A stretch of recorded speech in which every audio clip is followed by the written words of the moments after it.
All right. So we are live for number three, no, the third rendition of Sunday Social with me, Ashley, social work.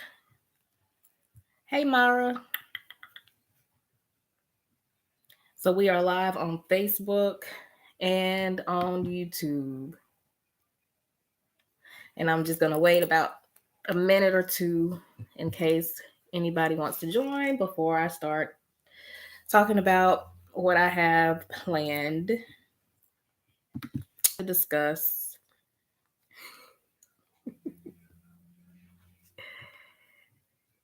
So this is a long weekend. We have the MLK holiday tomorrow. Hopefully people are, doing something, some kind of service for the MLK holiday. If you are, then let us know what you're doing. I saw an event here locally that I thought about going to, and I'm not sure if I am or not, but it was, let's see if I can find it on my phone while we're waiting on. Hey, hi, Adrian. Just talking about the MLK holiday that's tomorrow and service opportunities.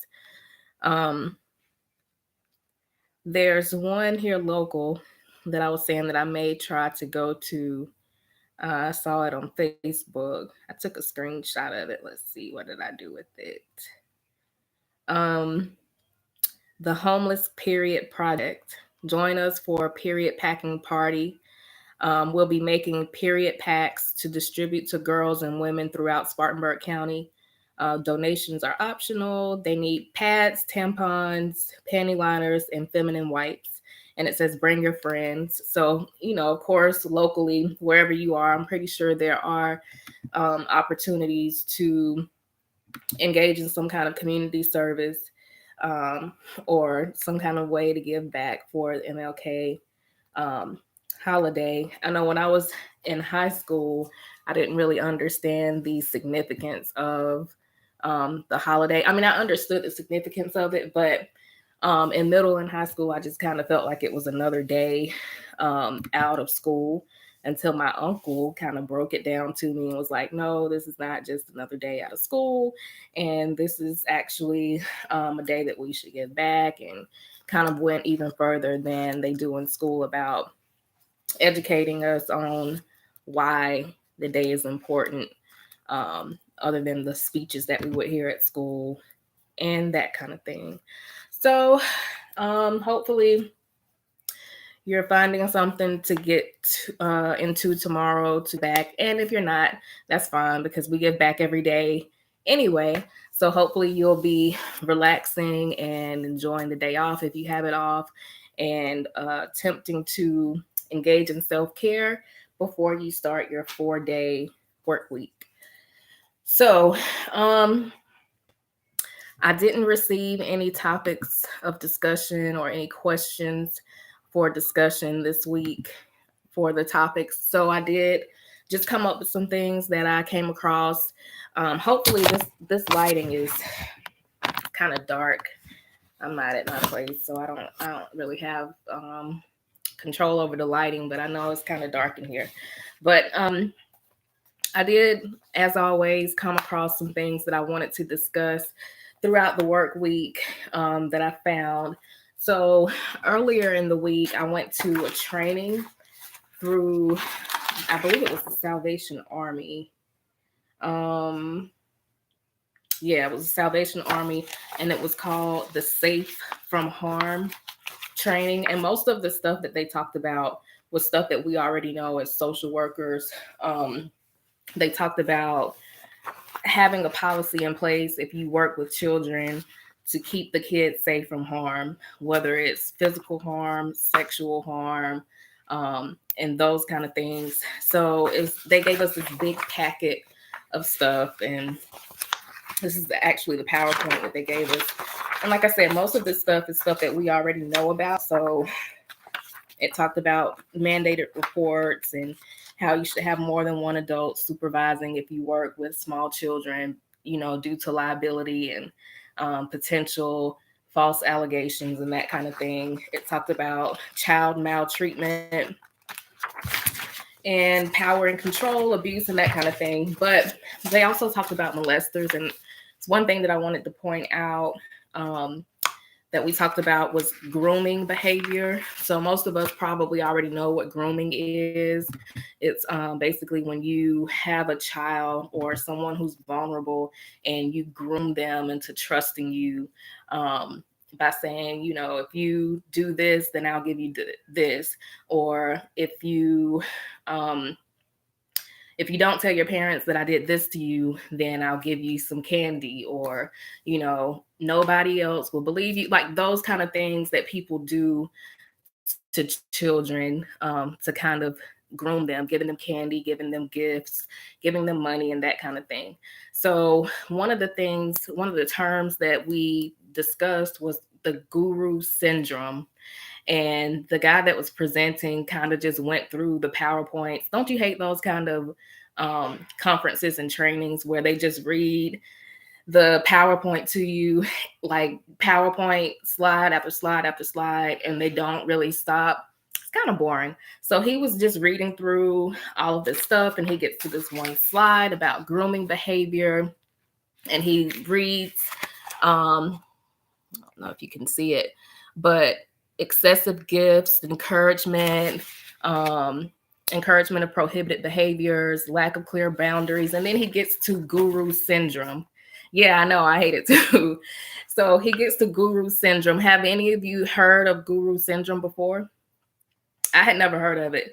And so he was just going on, and I was like, let me be that one person who stops the presenter and asks, you know, what is this? So I'm like, well, what is guru syndrome? And I don't know if he really knew himself. And I think that's a lot of times why people just read through the slides, because they don't really know what things are themselves. So he gave me an answer, but he kind of just threw something out there and kept it moving. So I looked it up to try to find out exactly what it was. And it's, let's see, what did I find here? It says the term that describes people who get a kick out of trying to help others. And it's mostly someone in an authoritative position, like a teacher, a mentor, a spiritual leader, like a pastor or something like that, and a coach. And it says they provide glib, lightweight solutions to their insecure and vulnerable disciples. So it's basically like, in this sense of the presentation that he was giving, and with the topic of grooming, it's just like someone who a child or a vulnerable person looks up to, that's in a position of power, who basically grooms them, and they make themselves seem like someone that can be trusted, like a coach. I mean, if you trust your coach, and your coach drives you home from practice every day, and your parents are fine with it, and your coach is just the person you want to be like on the football team, and they do all this stuff with you, and then they say to you, well, hey, you know, ride over here with me to my house after school, after practice tonight, and I want to show you something. And then they go, and the kid trusts them, of course, and then they go and they show them their genitals or something like that. And then the child, of course, would probably be taken aback, because it's always somebody that you trust, who you feel like you can be around and feel safe with, that does something like this. And then the child might think that it's okay, because this is someone who, they may initially be shocked, but then they may feel like, you know, well, this is my coach, I look up to him, he wouldn't do anything wrong, so maybe I'll just look at it.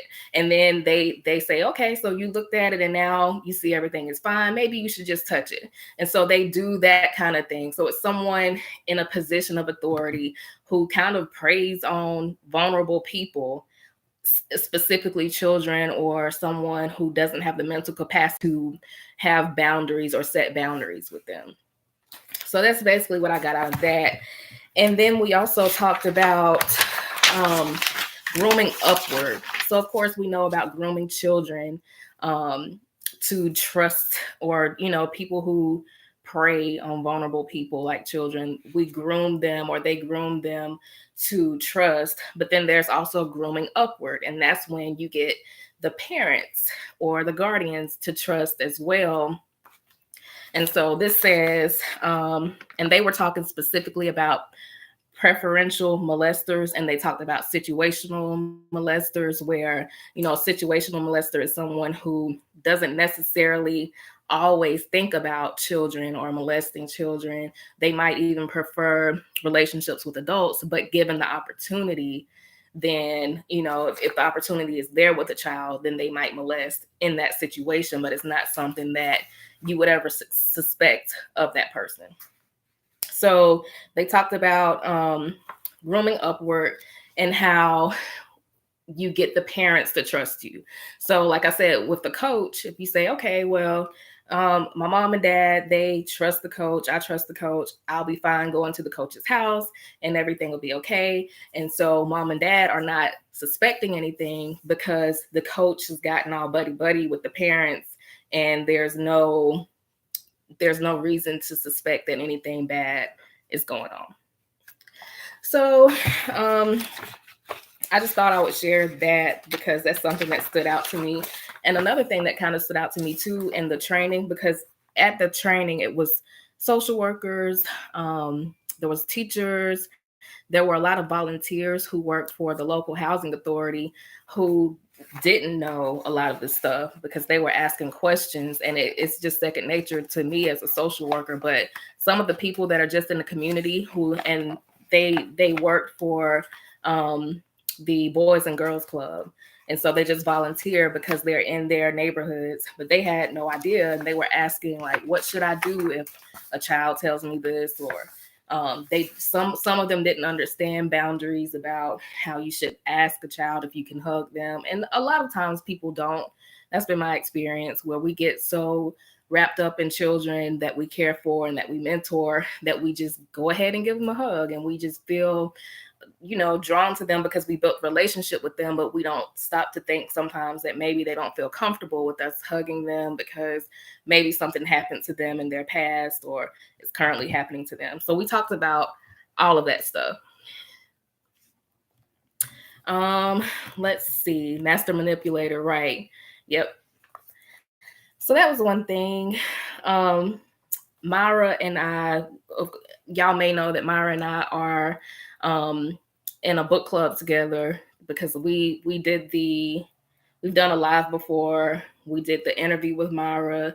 Myra is a big part of the Facebook page. So if you're not sure who Myra is, if you're new to the group, then go back through the group and look through the videos and that kind of thing, and you'll see who Myra is. So we had lunch earlier today because we're in a book club together. And another thing I wanted to talk about was how we're able to work part-time as professors or adjunct professors. Myra said that she wants to teach, and I'm guessing that's on like a higher level rather than just being an adjunct professor. But that was another thing that I wrote on my list also. I looked for hours online at different websites. I looked at hireedjobs.com, indeed.com, of course. There were a few other websites that I looked on because I'm thinking like, what more can I do? Because I like teaching. And so I applied for one position, but they're not currently hiring. So I just put my resume and my information out there just in case they start hiring for an online position. So I kind of wanted to bring that up to kind of encourage you that if you have your master's, which I think most of us do, or either we are in the process of graduating from grad school, to if teaching is something that you want to do, go for it, because you don't have to have a PhD necessarily. You could teach an intro level social work class. You could teach human behavior in the social environment. You could teach a specialty topic also. So I don't think a lot of people know that. Like, you don't have to have a license to teach on the collegiate level. A lot of times people feel like you have to have a PhD in order to do that, and that's not the case. So I just wanted to throw that out there in case anybody is interested or didn't know that they would be able to do that with just a master's degree. And they have a lot of remote positions that I saw. They have online positions, and then of course, if you have a college that is local to you, then you could go in person and teach an evening class or a weekend class. So I'm in several groups on Facebook, and I always see people ask, what can I do part-time to supplement my full-time income? And that's not only another source of income, but also another thing to put on your resume to make you more marketable when you decide to apply for other jobs in the future and that kind of thing. So I always encourage people, if you feel like you are able to teach, then go for it and be confident in it. So let's see, let me scroll down and check the comments.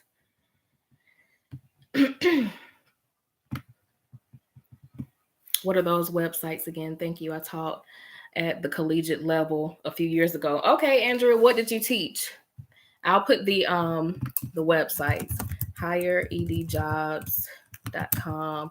Another one that I saw is called Flex Jobs. They wanted you to sign up for their website, which I didn't do that because I wasn't that interested in receiving a whole lot of emails. So I didn't do that one, but they had a lot of jobs on there that were remote in other states that you could apply for. So I'm gonna put those here, and I'll also put them on the YouTube site. So it's Higher ED Jobs, Flex Jobs. I used to have a whole lot of them that I knew about, because before I even started working in social work, like really working directly with people, I used to keep a tab, and I still keep a tab of all the websites that have jobs that are related to what I want to do in social work. And I would just check them every single day for new positions. Like I did that even when I was looking for the jobs that I did have. Like I was on it every single day, because of course we know it's hard to get jobs in the field because, well, I guess it depends on where you are. I graduated from the University of South Carolina, which is in Columbia, South Carolina, and they churn out MSWs like it's nothing. So the market in Columbia is saturated with people with MSWs. So it was definitely a lot harder to find a good job in Columbia, which is why I ended up moving to the upstate of South Carolina, where it seems like there aren't a whole lot of people with MSWs in the upstate of South Carolina like there are in Columbia. So let's see, scroll down here again. This little scroll bar is just, I can't even find it. It won't, even if I hover over it, it won't pop up. But yeah, so I encourage you all to become professors and teach. And this thing will not let me scroll down so I can see.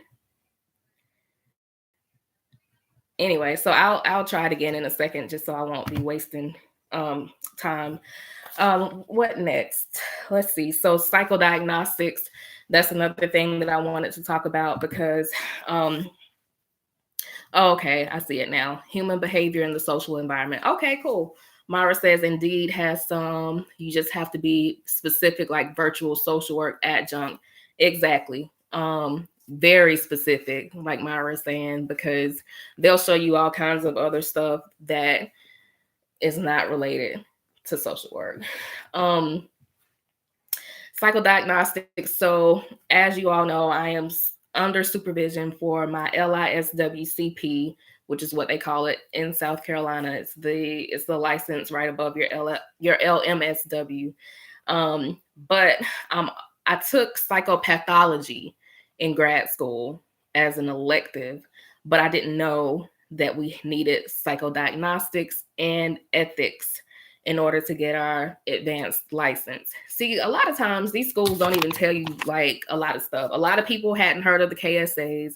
A lot of people don't know about the licensing process after your LMSW. A lot of people don't know about a lot of the content. And it's just like a lot of stuff is left out. I wish they would make it a little bit more thorough, especially like helping you to navigate after graduation and when you're trying to get your licenses to practice. But so psychodiagnostics is another thing that I'm going to take on, probably starting in March. I was supposed to start the class, I think it was last October, but I missed the deadline. So Myra has taken the psychodiagnostics, and the one that, hi Aaliyah, the one that I'm taking is through the University of South Carolina, and it's online, and I believe they are modules. So it's not like a live class. It's just, I guess, self-paced work. And I think it'll be the same thing for ethics, but Myra was telling me that you can also do CEUs to get your ethics requirement before you take the LISW CP exam, which may be something different. My school didn't inform students of a lot of things. Yeah, what school did you go to, Aaliyah? And Andrea, when you taught human behavior in the social environment, how was that for you? Like, did you enjoy it? Did you feel like it was more than you bargained for? Were you able to keep up with the curriculum and everything that the students asked of you?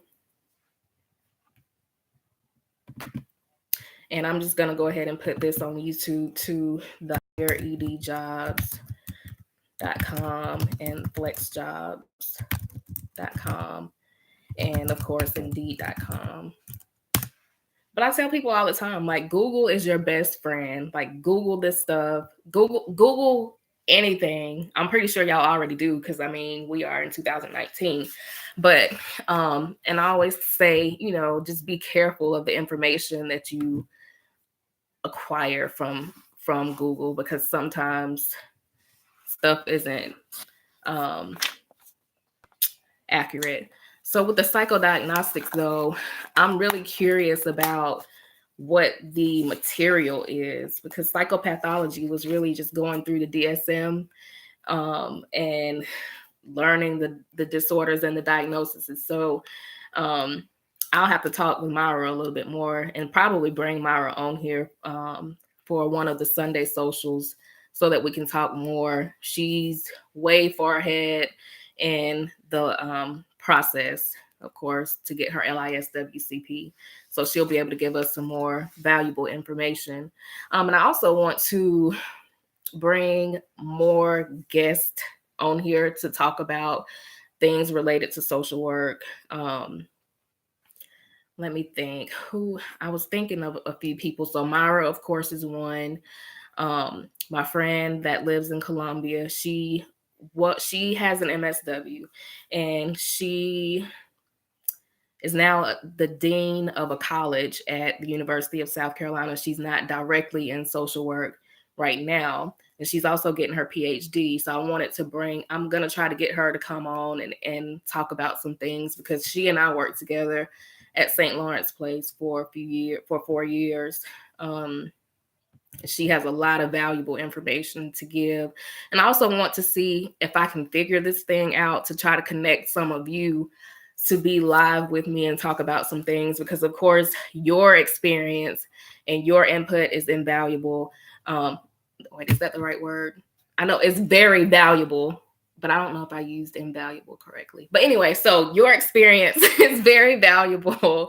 And I want to also try to bring some of you on here during these Sunday socials. And Sunday social is something that I just came up with. I'm like, what can I call these chats? And I tried to think of something like real cute and all that kind of stuff, but I'm just like not that super creative. So I was like, oh, it's Sunday and it's about social work, Sunday social, use a little bit of alliteration, and there we go. So that's what these are, Sunday socials. I'm going to try every Sunday around 7 or 7:30 to come and bring you information. But we know that, once the summer comes and all kinds of stuff comes up, but still everybody's mobile, so I could still do it on the phone or whatever. So psychodiagnostics, ethics, and psychopathology are 3 courses that you have to take in the state of South Carolina in order to sit for your, I don't want to say in order to sit for, because I've heard different things. So I think, well, from what I read, you have to have them in order to sit for the exam. And Myra, correct me if I'm wrong, because I don't want to give wrong information. Let's see, Northern Kentucky University. I did, yes, no problem. I even started sharing with them information from the social work exam. Good. I mean, yeah, I like a professor like that. Like, don't just give me stuff that I need on the surface for like right now. Share with me stuff that's going to help me in the future. And I had a few professors like that, maybe just actually 1 or 2 who actually went above and beyond and kind of went off of the book and just talked to us on just some real life kind of stuff and what to really expect. And we appreciate stuff like that because, I mean, this social work thing is so broad and it's just a lot of information. And I feel like sometimes we have colleagues who try to hide information or keep information to themselves. And I'm like, if you have all this knowledge, like, share it. That's what we do. We share resources. So, but I've come across a few colleagues who were very tight with information and they didn't want to share what they knew. And I'm like, I was so excited, especially when I first started in social work. I was so excited to be around people and colleagues who had been in the field for 14, 15 years. And I don't know if I was overly excited, but they were not too excited to share information with me. And that's why I'm always like, I don't want people to feel that way about me. I want to share as much information as I can. So, another thing I wanted to talk about. So we all work in different fields, of course. Some of us work with children. Some of us work with adults, elderly. We work in hospice, end of life, and that kind of thing. But I work with children primarily, and then I also work with some adults. So one thing I wanted to talk about and to ask y'all about is your relationship with your clients after you make a mandated report to your Department of Social Services or Family and Children Services or whatever it's called in your state. Like, what is your relationship with your client after you report them? And do you tell them that you report them? Is it uncomfortable for you to report and to tell them that you reported? For me personally, I never really had an issue with reporting because, of course, we are mandated reporters. And sometimes, depending on your personality, you might feel uncomfortable with reporting someone for, suspected child abuse or child neglect or exploitation or whatever the situation might be. And I have some colleagues who just are not comfortable with that. But somewhere along the way, someone told me that I should tell people before I make a report on them. And this, again, depends on what situation you work in, what kind of environment you work in. You might not be able to tell people, or you might not feel comfortable telling people, but I've always had positions where I worked long-term with people. So for up to 2 years doing case management with the same family.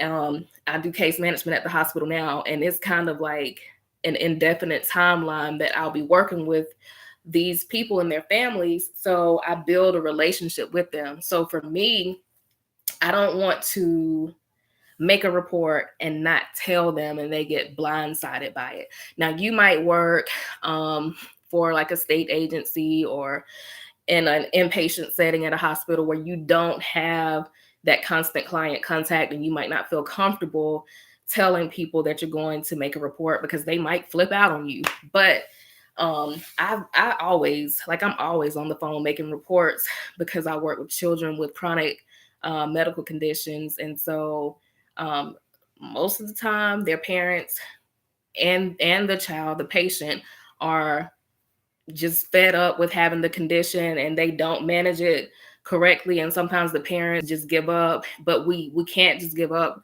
on the kids, and we don't know how the parents feel and all that kind of stuff. But sometimes, you know, people just give up, and even though they have the resources and the support there, they still just give up, and or they just don't care to begin with. And so, like I said, I work with families for long periods of time. So I don't just automatically go and start calling social services on people, of course. You work with people and you let them know, hey, you probably want to, work on this. And we're going to give you so much time to get this together and that kind of thing. But, after you've been working with them and giving them resources, they're not following up. They're not responding to your calls. The kids are not improving. Their health is not improving. Things are deteriorating. And we've had kids that are close to death. And so we've had to make reports. But I always let them know. I'm like, okay, so I'll sit them down or whatever the environment is. And I'll say, okay, so, and everything is documented. And I'll say, well, on this day, we talked about these resources. You didn't follow up. I gave you another chance to follow up. On this day, whatever the situation is, I run through everything, and I'm just real with them. I say I have to make a report to DSS because I'm a mandated reporter, and I understand that you're overwhelmed and that things aren't really going your way. But and it all depends on how you frame it too. So I'm like, so it's not necessarily a bad thing that I'm calling DSS. Who wants to hear that, right? It's not necessarily a bad thing. They're just going to put a treatment plan in place to kind of help guide you a little bit more than I would, than I'm able to, because I'm mostly telephonic and I can go into the homes and that kind of stuff. But to me, the Department of Social Services is kind of the end all be all. And they are, the last step of enforcing correct, I don't want to say behavior, but, enforcing things that parents are supposed to do when it comes to their children with these chronic conditions. So I'm like, I'm still going to be able to help you with resources. Your caseworker will be able to also give you resources that I don't know about. They're probably going to call you. They might even come by your house. So make sure, your house is clean. It doesn't have to be squeaky clean. If you have 4 children and they're between the ages of 2 and 8, of course, nobody's going to expect your house to be spick and span, but just straighten up a little bit because you might get a person coming by your house. And so they're fine with that. But when you start sneaking, and I say that because a lot of the doctors that I work with, they're so afraid to make reports. They always pass it over to the social worker who may not have had a relationship with the family at all. So I try to, and another thing, now that I'm mentioning that, my Facebook went out.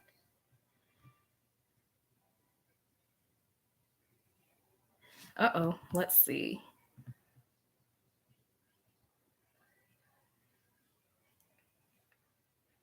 Hold on, people that are on YouTube. I got to get my Facebook back connected. It went out. Okay. So, all right, we're back. So for people who are looking on Facebook Live, the thing cut out. I think it may go out after a certain amount of time because it did the same thing last Sunday. But what I was saying was that sometimes the doctors are afraid to make reports and they just pass it over to the social workers and just throw it off on us. Don't be afraid to tell the doctor no. Yeah, I saw it, Adrian. I went back on and started it up again. I think it's just that there's a certain amount of time. I think it might be like 30 minutes for the live on Facebook, which because it did the same thing last week, but I started it back up on Facebook too.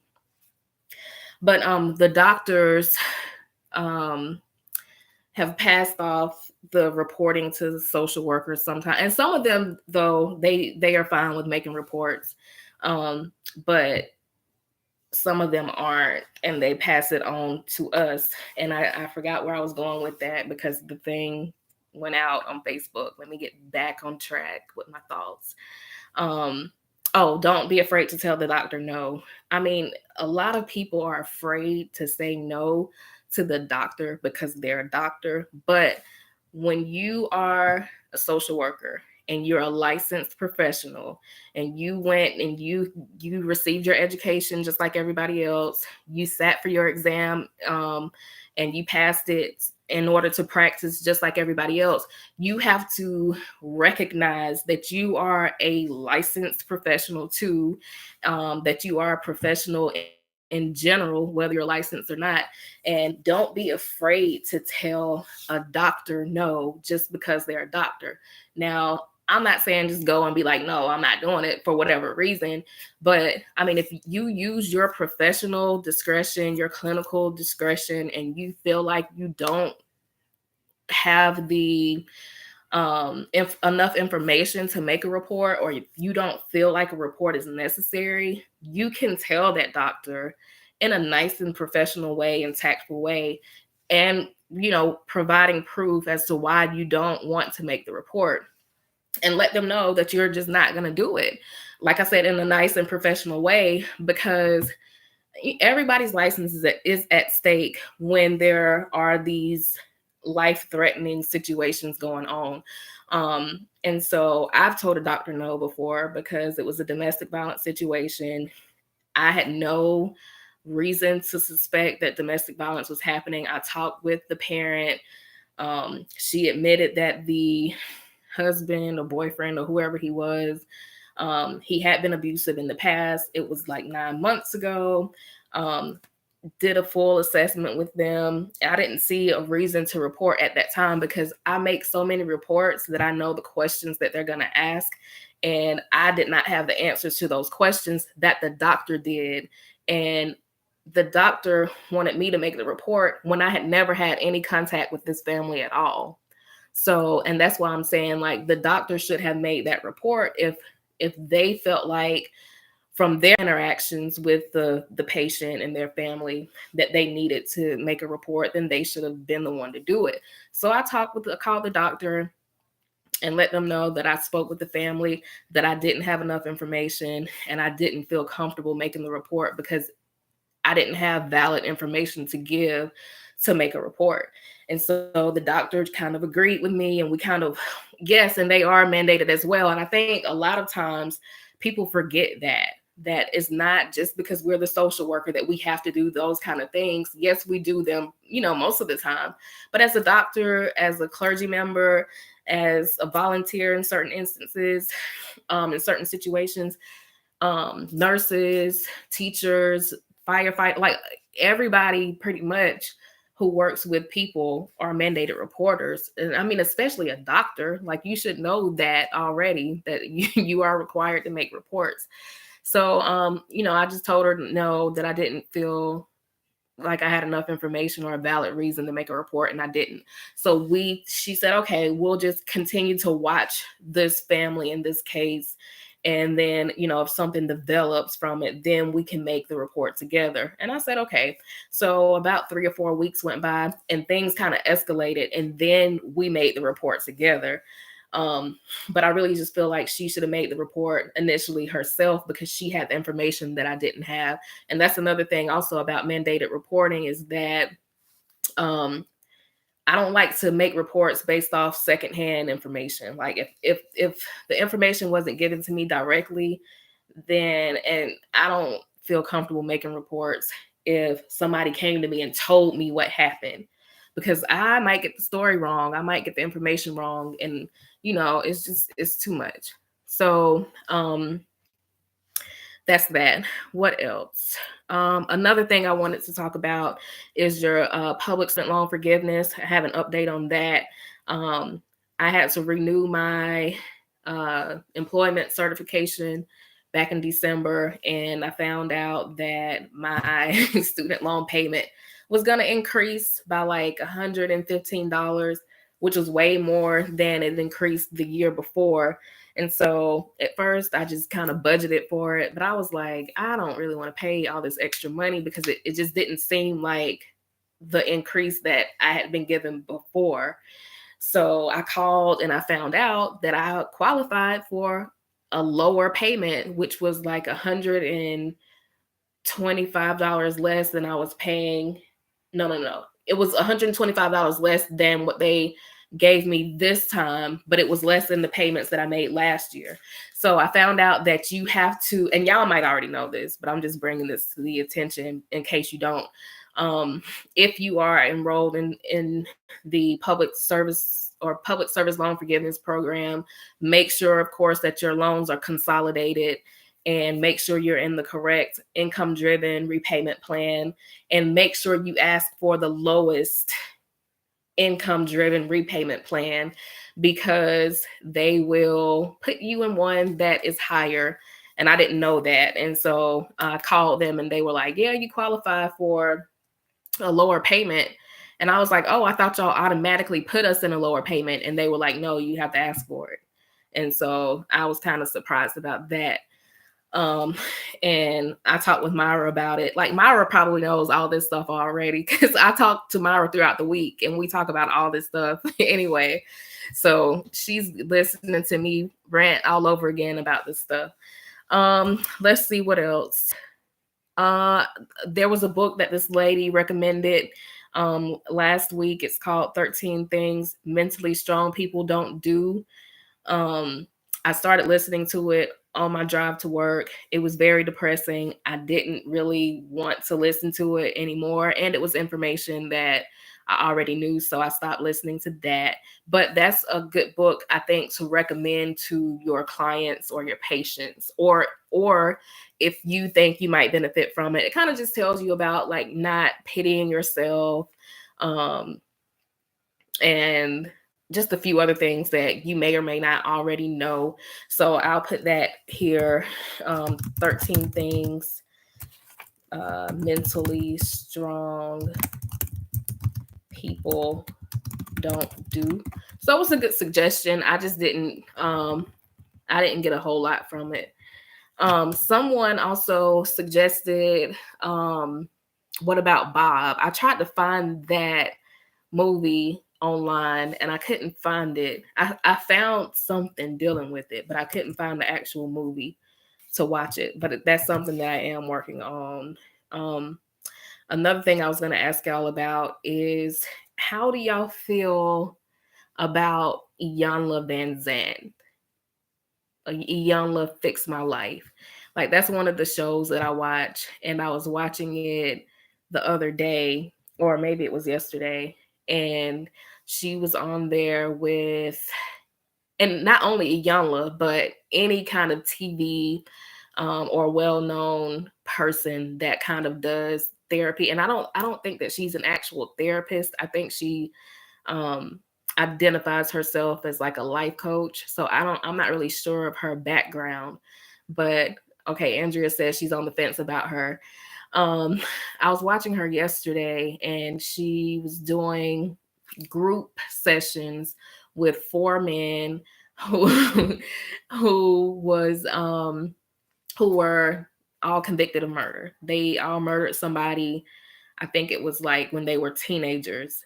I like some of her techniques though. I mean, to be able to just, I don't know if she just pulls this stuff out and just, or if she sits there and thinks about the stuff that she does, but she kind of went through their lives as kids before they committed these crimes, and kind of told them what their foundation was, and how the things that happened to them may have played a part in the decision that they made.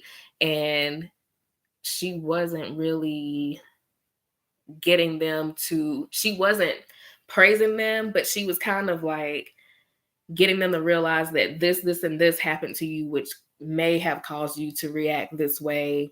And do the thing that you did. So she got them to admit the things that they did wrong, talk about their past. It was just amazing to me. I liked it.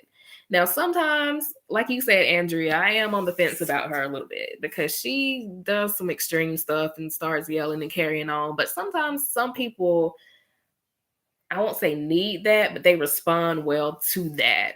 So I don't know. I'm on the fence about it too. But that particular episode, if you ever have time to watch it, I don't know if it's on the new season or what, but it was 4 men who were convicted of murder and had gone to prison and served their time, and they were out and trying to readjust to life as adults and that kind of thing. So I was just curious about how y'all feel about her, or like a Dr. Phil. Dr. Phil doesn't really do like a lot of therapy on his show like Iyanla does, but how do y'all feel about those kind of people that are on TV? And then lastly, I wanted to talk about the CPT. So I did start those modules. So last week I gave y'all the link to the cognitive process therapy, which is a free training through MUSC, which is the Medical University of South Carolina. So I started it, and just so y'all know that I'm not all over the place, I am doing the cognitive process therapy and I'm reading the gift of therapy. So those are the only 2 things that I'm doing. So I don't want y'all to be like, well, she starts stuff and doesn't ever finish it. So those are the only 2 things I'm doing as far as, this licensed clinical stuff for right now. And then I'll do the psychodiagnostics in March. So hopefully I'll be done with the cognitive process therapy and the gift of therapy book by that time. But I started those modules, and I really just got through the first part of it, and I made some notes. And the therapy involves avoidance, stuck points, and what was the third thing? I don't think I got that far. Avoidance, stuck points, and Socratic thinking or Socratic talking. I think it was Socratic thinking. So seems like it'll be very good. It talked about avoidance and how, because this therapy is people who have gone through trauma, and how people try to avoid talking about it, and how the therapist may even try to avoid getting the client to discuss certain things because they don't want the client to feel uncomfortable talking to them. They kind of want to coddle the client, but we have to avoid avoidance on the part of the counselor and on the part of the client. It says the therapist must educate patients about avoidance and label it when it happens by being direct and reminding that avoidance is helping to maintain PTSD symptoms, which, I mean, that's true. Because when you think about it, I think the therapy that goes hand in hand with avoidance is like exposure therapy.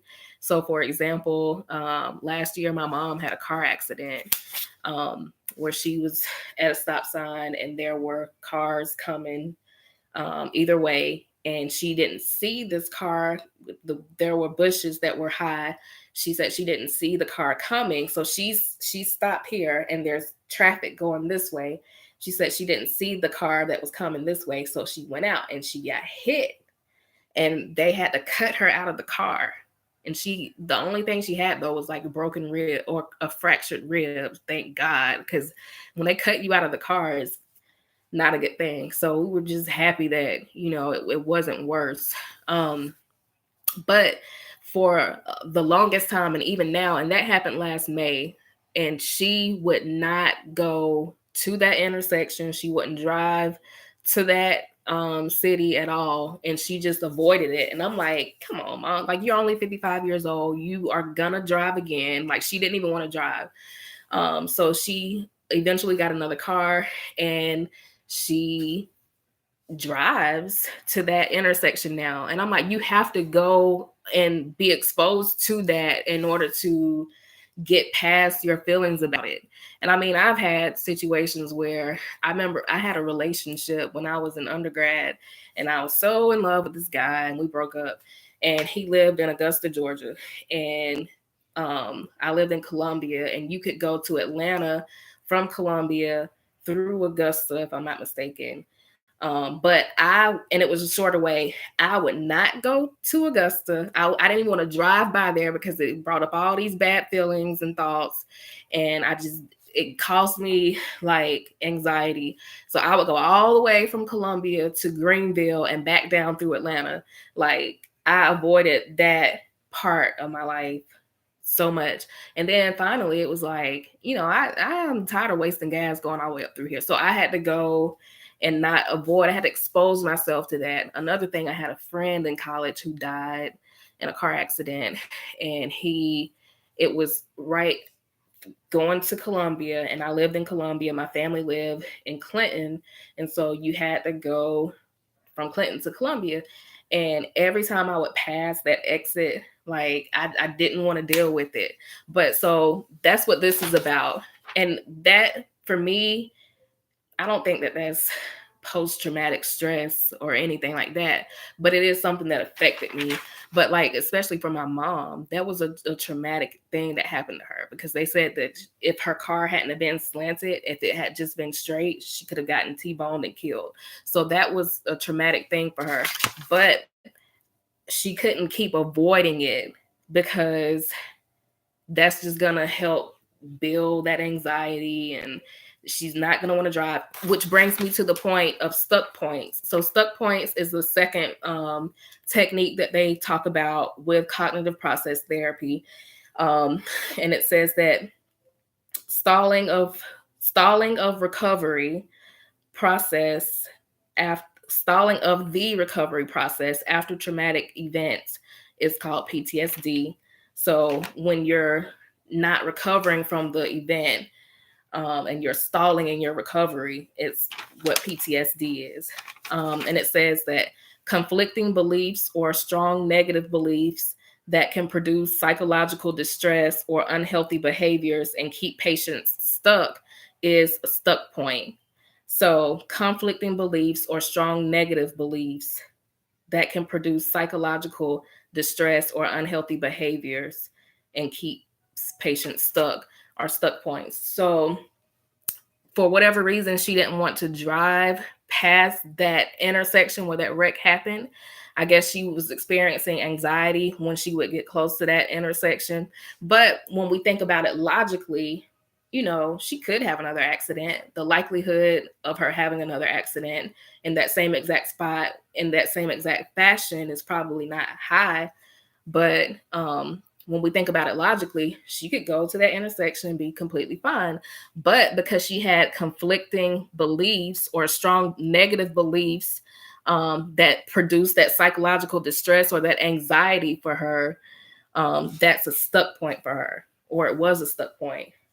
So it says patients can be unaware of negative thoughts and beliefs, which can become automatic. Once identified, they can be challenged. So that's another part of the cognitive process theory and therapy. And you have to be able to question. So that's the main part of it, is being able to question, use questions to challenge the patient's or the client's illogical beliefs or thoughts. So it says,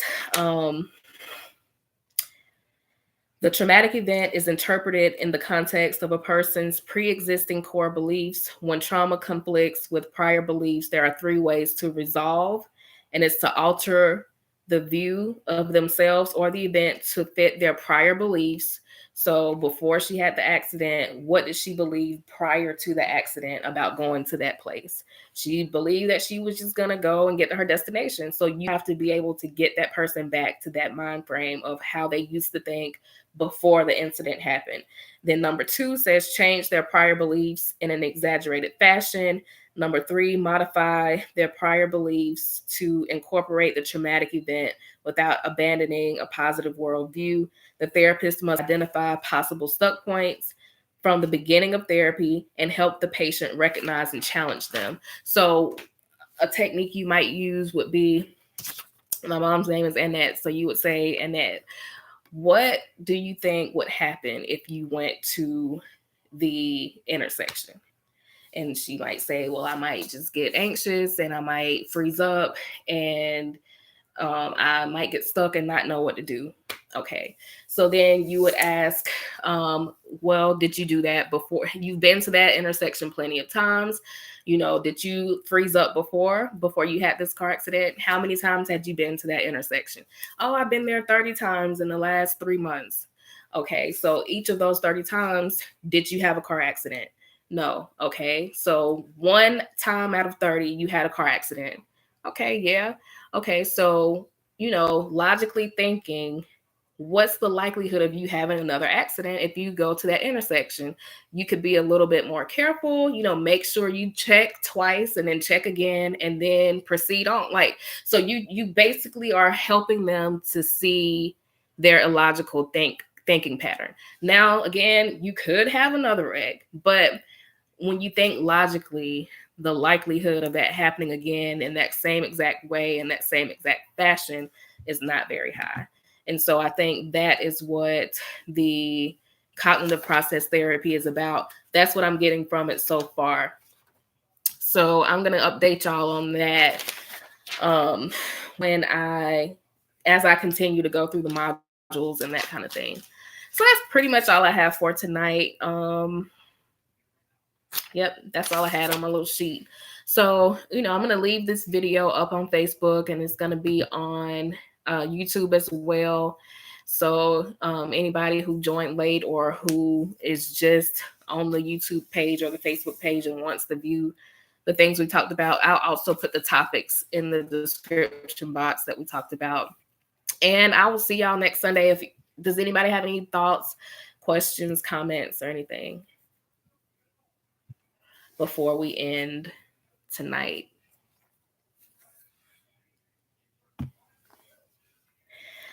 I'm so thankful that you're sharing the information you learned from the seminar. I'm currently practicing asking my little cousins, nephews, etc., for a hug or kiss opposed to just taking. That's good, Brittany. I have an LS, a line sister in my sorority, who she has twin boys, and she tells us that she always asks them for hugs. But, you know, I guess like when we think about, I don't have any kids, but I would think that when I have kids, I would just hug them just automatically because they're my kids. But she's saying that with her kids, she asks them if it's okay for them to hug, for her to hug them. And I think that's good. You know, she's teaching them to have boundaries. And I don't know that I'll do that with my kids, but I guess that's really good. But definitely with cousins and nephews or kids in your family that you don't see on a daily basis, you know, especially like with our patients and stuff, because like with me working with teenagers and stuff, sometimes they come in with problems and they start crying. I always ask them if it's okay for me to hug them, or, you know, if it's okay for me to rub their back or whatever before I just do it, because I'm so used to just doing that. But you might rub a kid on their back and they jump because, you know, somebody might have done something to them in their past and it's just not comfortable for them. So I think that's good, Brittany. I think I probably should try that too with some of the more extended family that I have, kids that are in my extended family. I definitely do that with other people's kids. Like, you know. Oh, where can I find the CPT? It's cpt.musc.edu.